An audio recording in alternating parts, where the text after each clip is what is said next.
Hey guys, welcome back to my channel and welcome back to another adoption vlog.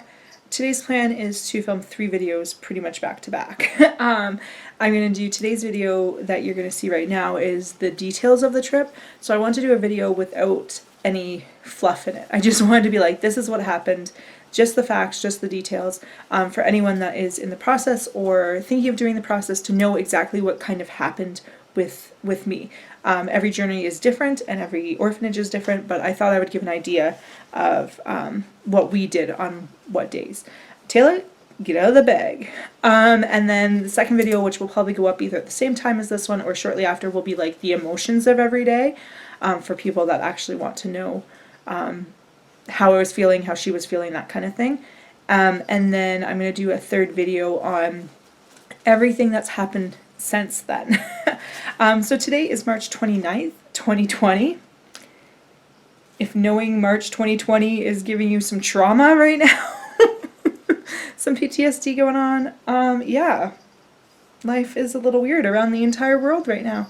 And that's why it's taken me 2 weeks since coming home to actually sit down and film this, just because between being busy and with just processing everything, which I'll talk about more in the emotions video, but and the third video, but yeah, it's a lot. Anyway, I have my journal here from the trip. I just kind of threw in some other details that I wanted to talk about, but I wanted to have my journal so that way I can go through just the facts. So if I'm looking down a lot, I'm literally going to be telling you stuff from my journal.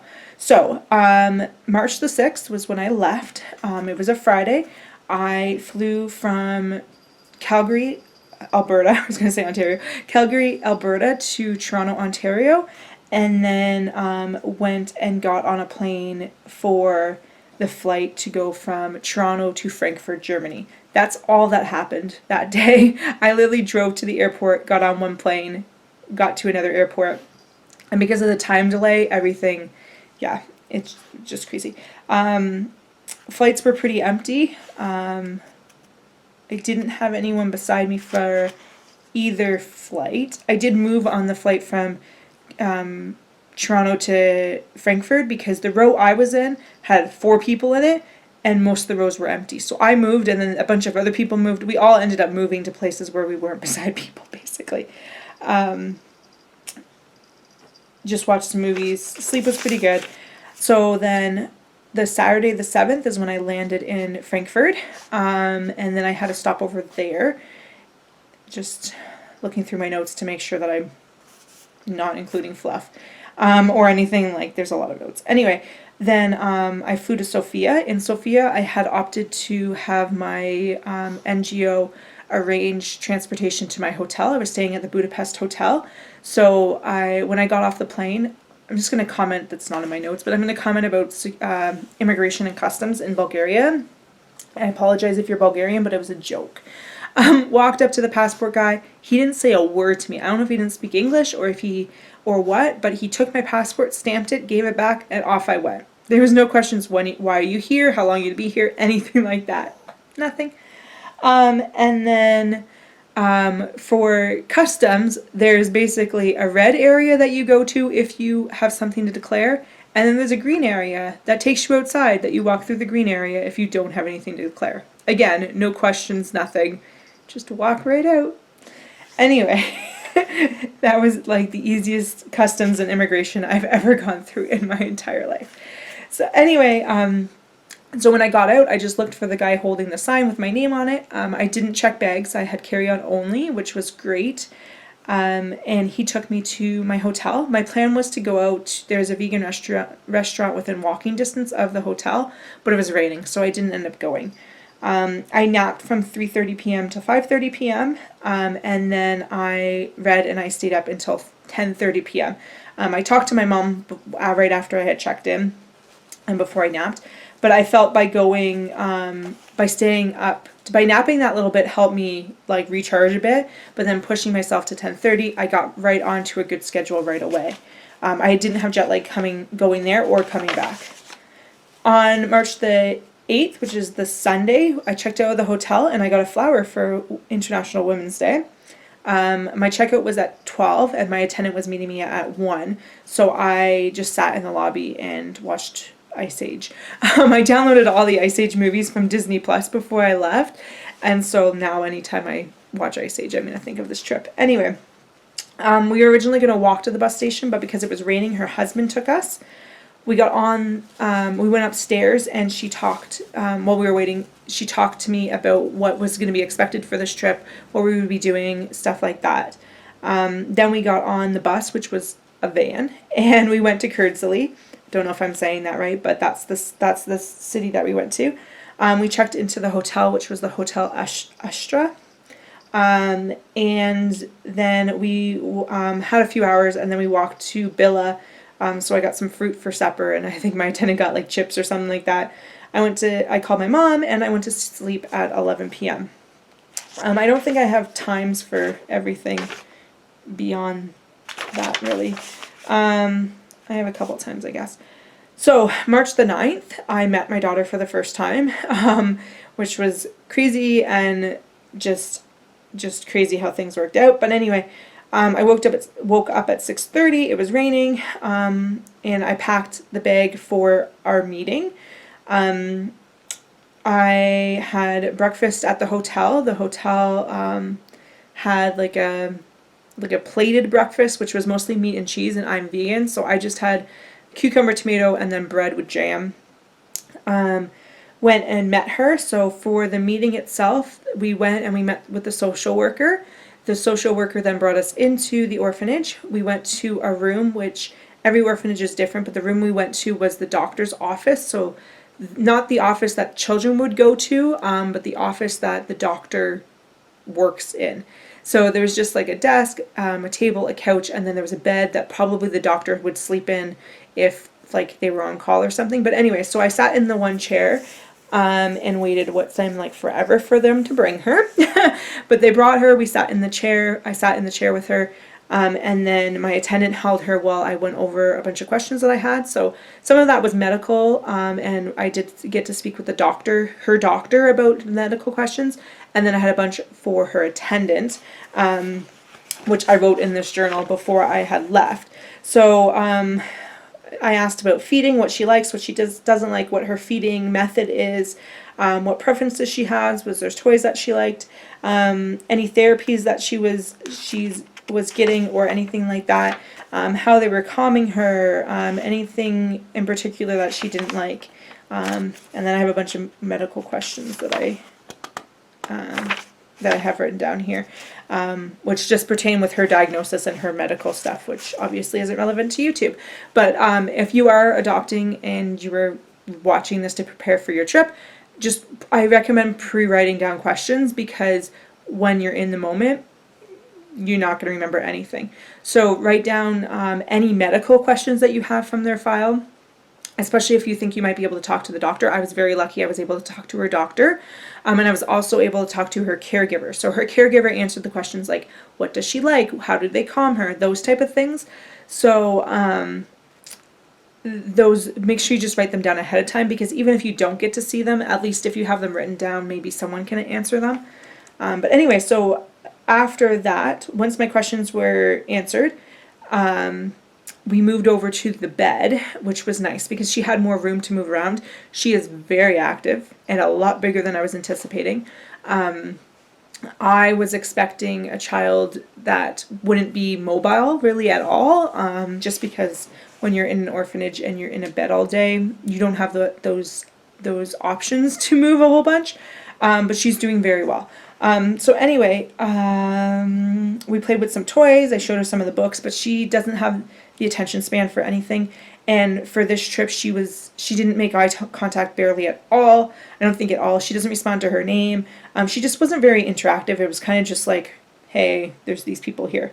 I was able to feed her, which was nice. So I wrote down she was fed her mashed potatoes with carrots. So anyway, after that we went for lunch at a restaurant that the social worker recommended, and we ate there all week, and I ate the same thing all week, just because it was so easy.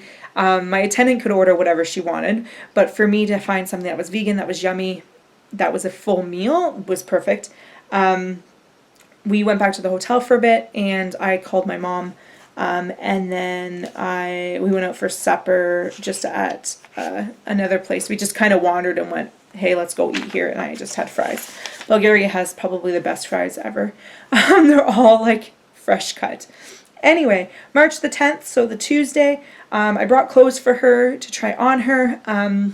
I surveyed like 10 families before I left asking what age was your child, what size were they coming home, and majority said we're either 3 to 6 months or 6 to 9 months. So I brought 3 to 6, 6 to 9, 9 to 12, and she is big. So in terms of length, so we were able to measure her as well on this day. Her length puts her in the 9 to 12 month clothing, but she's chunky, which I'm expecting once she gets more mobile and walking, she might slim down a bit, but not unhealthy chunky, like she's healthy chunky. So she's in 12 to 18 month clothing. So none of the stuff I brought her fit. So tried some clothes on her. Didn't fit. She was much more attentive this day. She was much more interactive. She was making more eye contact with me. She was reaching out for me. It was a very, very positive day. The first day was a little more rough just because of being new to everything, which I'll talk about like the emotions in another video, like I said, because I don't want this one to be forever long. After that, we went out and we went shopping for some toys and some clothes, just because they don't have really toys in the orphanage like that much. She doesn't really have anything in her crib, and they won't let her have stuff in the crib. So anything I bought, she's probably never going to see again, but I wanted stuff for her to play with while we were there. So we went shopping for toys, and I wanted to get clothes for her, which again, they probably will never put them on her, but I wanted stuff on her for pictures and also to have an idea of what size she was in. So I bought some that were 12 months and some that were 12 to 18 months. Then before supper, we went over all the legal paperwork, so I'm going to quickly go through that stuff. So I'm Canadian, so we went over the Part 2 immigration stuff, saying that my NGO can represent me and do that paperwork for me, which I'm like, yes, you can. Just going over who my representatives are and being like, this person can represent me for this lawyer can represent me in court. We confirmed her new name, Emerson Talia, and my last name. I knew that this was part of the paperwork, but it's still one of those things where I'm like, oh, I hate that they have this, because obviously they've had issues. But there's a paperwork that you have to sign that's like, I will not sell my child, I will not sell them for organs, I will not harvest their organs, stuff like that. And it's just like, oh, I don't know why you need this, but it makes me sad that you do.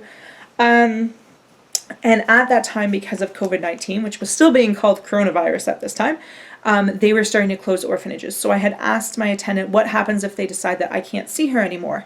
And she told me that I needed at least 3 visits. So that was 2 visits. So I needed the next day. Otherwise, I would have to sign a waiver. And I'm like, okay, well, worst case, I sign a waiver. But she said, we will get in to see her tomorrow. And then I will fight to get her to see her Thursday, because we want to do her passport visa photos. So we were wanting to get those in, but worst case, I was going to have to do the waiver, which I didn't need to do, but I needed to know at the time because they were starting to close orphanages. And before I left for the trip, there was nothing really going on with COVID. There was nothing like huge going on. I don't even know if there was a case in Canada. There was no cases in Bulgaria. It escalated very fast. Anyway, Wednesday was a much harder day. We tried the clothes on her, but she was doing a lot of stimming. She was very overwhelmed. There was a lot of times of her not wanting to be touched, not wanting to be looked at, not wanting any contact. And so it was a lot of her not wanting contact, her wanting to be touched, her not wanting contact, her wanting to be touched. It was just a harder day, and my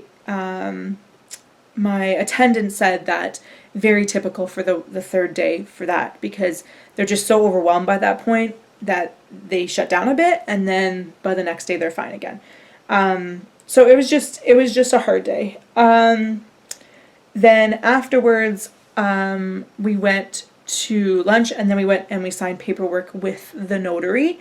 And that's all the paperwork that I was telling you that we did the previous day. Just she translated it all on the day before, like word for word. So that way when we were at the notary, she was just like, oh yeah, this is the paper for this. Okay, sign. This is the paper for that. Okay, sign. Instead of having to read through everything at the notary. Yeah, and then I'm going to make a comment right now. I had seen people have special pens. I'm just going to block out our last name. Special pens with the child's name engraved on it. And someone had said to me, make sure you get blue. And I forgot that they said that. So when I ordered my pens, because it was like a very quick, like they were ready to go, just hit buy kind of thing and quickly get them. I forgot about the whole get blue. So this is black ink, and I couldn't sign anything with black ink. It had to be blue ink. And it was funny because my attendant said, is it a blue pen? I went, yeah, it's a blue pen. How did you know? And then I was like, oh wait, no, it's not a blue pen, it's black. So anyway, so my whole, I'm going to sign my paper with my special pen did not work. Anyway, so Thursday was much better. She was back to her normal self, which was good. We took her out to get her passport and visa photos done. It was her first time, like, ever in a car, and her first time probably ever outside. And so, sorry, I just want to take a note here quickly. So we had asked how often she went outside, and they're like, well, I think she went out last summer. And it's like, well, last summer she would have been barely one. So probably not. So pretty sure that when we took her out on that Thursday, that's probably the first time she had been outside since getting transferred to the orphanage, which was when she was born. So the orphanage she's in has different sections. So there's medical section. So she was in the medical section right after she was born. Then she was transferred to the baby section, and then she was transferred now to like the toddler preschooler section. So she's lived in the same building her whole life. Anyway, she touched a tree. My attendant actually was like, go have her touch the tree. I'm like, oh, I should. So she touched the tree. She loved the sunlight in her face. She kept like looking up at the sun. She did very well for her photo, very well in the car ride. I was worried she was going to freak out either in the car or she'd be way too mobile for the photo. But the attendant held her on her knee, and she just sat there. It took like 5 seconds to get the photo. The photo place was amazing. Like they got her attention really easily. And then they were so nice. They actually didn't charge us at all for the photos, and they gave us extras. They were just like, we wish her the best of luck. And I was like, don't cry, Michelle, don't cry. But they were so nice. Then we brought her back to the orphanage, and I fed her, and we had our little playtime, and then we left. And then we didn't do anything in the evening worth noting. Just went out for dinner. Friday was the last day. This was a very hard day. I'll talk about it in the emotions video, but the caregiver played some songs with her, and then at one point she started to fuss a bit, and she was facing the caregiver, and then she turned to me to have me pick her up. And I thought that was just a great, like, showing of how far we had come from the Monday, that she was actually purposely reaching out to me. Anyway, said goodbye, cried a whole lot. Then we took the bus to Sofia. We had checked out of the hotel before we even went to the orphanage, but we had left our bags at the hotel, so we just grabbed our bags and went to Sofia. The bus stopped a few times. We're in an actual bus this time. The way there was just like this stupid little van, but it wasn't very busy or anything like that, so it wasn't bad. And then I checked into the hotel. So in Sofia this time I stayed at the Best Western Premier. Highly recommend that hotel. It's very nice. It's right by the airport, and they have a robot that delivers your meals, and they have a vegan burger. So anyway, then the following morning, I got on my flight from Sofia to Frankfurt, and then Frankfurt to to Calgary. I didn't have a stopover in Toronto at all, which I was grateful for, because by this point, the virus stuff had kind of escalated very fast, And even the Friday, I was like, just want to get home, because they were talking about closing down certain airports, and Bulgaria was canceling some flights and stuff like that. Going in on Sofia, they checked my temperature, and you had to have a boarding pass just to get into the airport.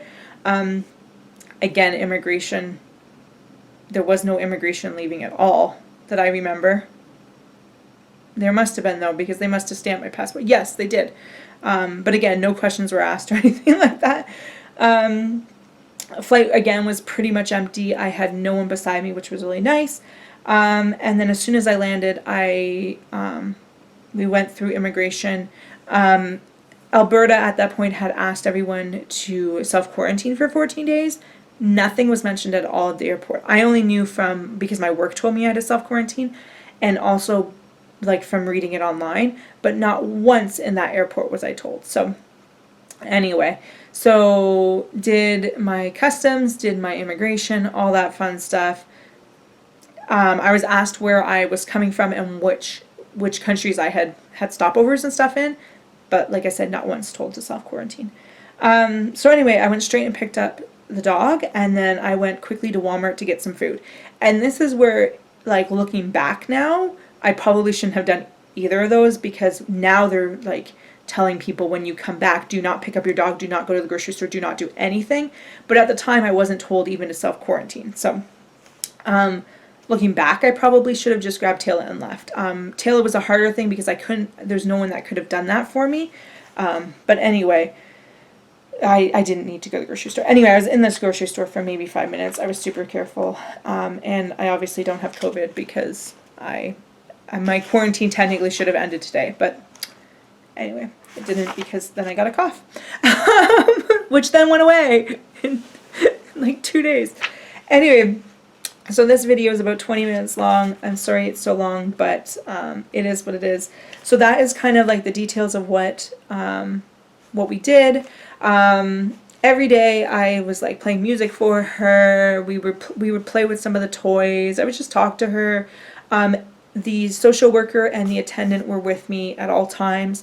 The first day they were kind of more involved, and then they slowly stepped back, like in the room to give us some space. But I always had people with me. When we went to do the photos, we had the social worker, the attendant, and someone from the orphanage come. The orphanage director, I met her maybe twice. The last day she came in and sat with us for a bit. But yeah, like, I'll talk about it in the emotions video, but it's very awkward. So yeah, so that's it for this video. If you have any questions about like the what we did parts, let me know. I tried to go over that as quickly as possible, just to have an idea for those that are in the process or are curious about the process of what happens during trip 1. But most of it's just time for you to spend with your child. How much that time depends on your orphanage. My attendant said usually she would have pushed for an afternoon visit as well, but they were short-staffed because they were having staffing closures due to the flu, and then COVID decided to come and ruin everything as well. So anyway, thank you so much for watching. Don't forget to subscribe for more videos. Like I said, the emotions video I'm going to film right after this, and then a video of what happened after coming back, and where we go from here. So anyway, thanks for watching, and I will see you guys later. Bye, guys.